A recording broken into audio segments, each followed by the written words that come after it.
मेरे प्यारे देशवासियों, आपको वो दिन याद जरूर होंगे जब छोटा भीम टीवी पर आना शुरू हुआ था। बच्चे तो इसे कभी भूल नहीं सकते। कितना एक्साइटमेंट था छोटा भीम को लेकर। आपको हैरानी होगी कि आज ढोलकपुर का ढोल सिर्फ भारत में ही नहीं बल्कि दूसरे देश के बच्चों को भी खूब अट्रैक्ट करता है। इसी तरह हमारे दूसरे एनिमेटेड सीरियल्स कृष्णा, हनुमान, मोटू पतलू के चाहने वाले भी दुनिया भर में हैं।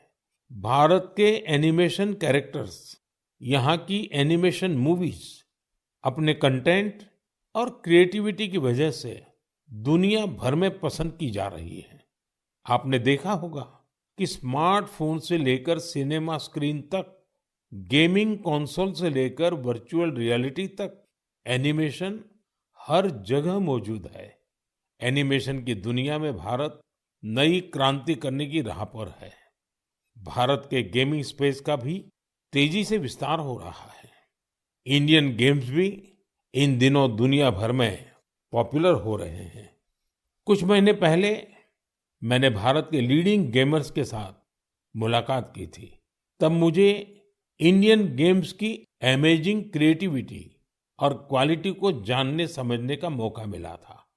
वाकई देश में क्रिएटिव एनर्जी की एक लहर चल रही है। एनिमेशन की दुनिया में मेड इन इंडिया और मेड बाय इंडियंस छाया हुआ है। आपको ये जानकर खुशी होगी कि आज भारत के टैलेंट विदेशी प्रोडक्शन का भी अहम हिस्सा बन रहे हैं। अभी वाली स्पाइडरमैन हो या ट्रांसफॉर्मर्स, इन दोनों मूवीज में हरिनारायण राजीव के कंट्रीब्यूशन को लोगों ने खूब सराहा है। भारत के एनिमेशन स्टूडियोज डिज्नी और वार्नर ब्रदर्स जैसी दुनिया के जाने-माने प्रोडक्शन कंपनीज के साथ काम कर रहे हैं। साथियों, आज हमारे युवा ओरिजिनल इंडियन कंटेंट, जिसमें हमारी संस्कृति की झलक होती है, वो तैयार कर रहे हैं। इन्हें दुनिया भर में देखा जा रहा है।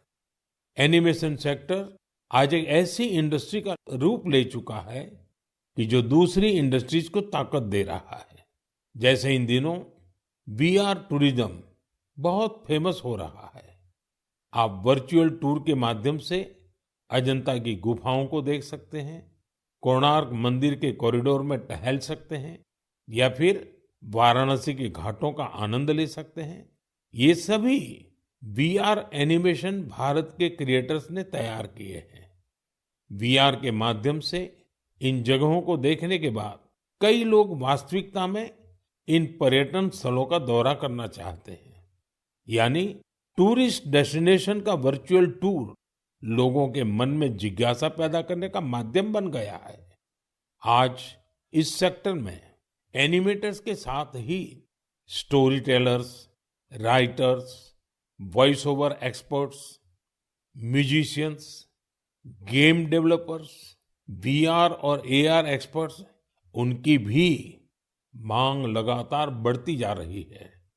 इसलिए मैं भारत के युवाओं से कहूंगा, अपनी क्रिएटिविटी को विस्तार दे।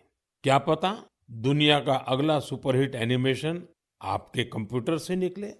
अगला वायरल गेम आपका क्रिएशन हो सकता है। एजुकेशनल एनिमेशंस में आपका इनोवेशन बड़ी सफलता हासिल कर सकता है। इसी 28 अक्टूबर को यानी कल वर्ल्ड एनिमेशन डे भी मनाया जाएगा। आइए हम भारत को ग्लोबल एनिमेशन पावर हाउस बनाने का संकल्प लें।